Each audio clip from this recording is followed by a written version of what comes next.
kumain, sila muna ay nagpahinga. Pagkalipas ng 1 oras, "Apong, gusto mo bang sumama sa amin?"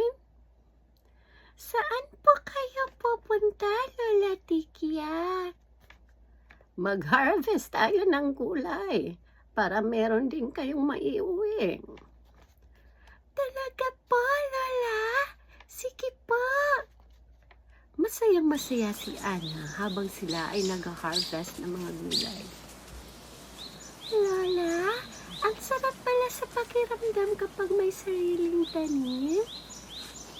"Oo naman, Apo. Mainam ito sa katawan natin. Kaya kailangan mo kumain ng mga gulay, ha?" "Opo. Paborito ko kasi ang talong at okra, Lola. Pati itong kalabasa." Pagkatapos nilang mag-harvest ng gulay, biglang nakita ni Ana ang puno ng abukado. "Wow! Lola, pwede po ba kaming magdala ng abukado?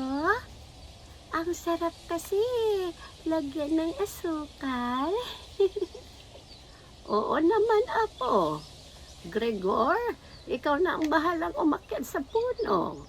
Dahan-dahan ka lang, baka mahulog ka."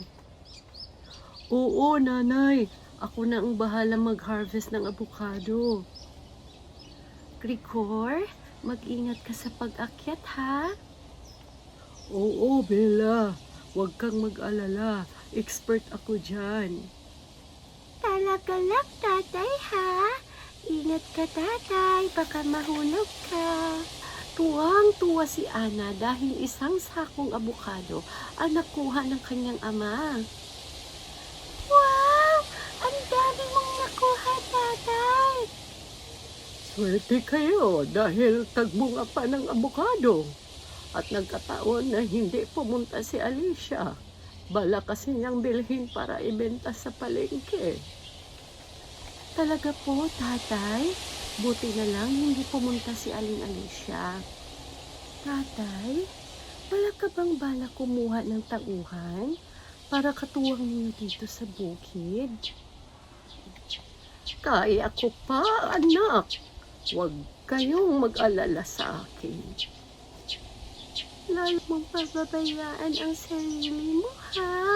Mahal kita, Lolo. At mahal din kita, Lola." Hanggang dito na lang mga gwapa, mga gwapo.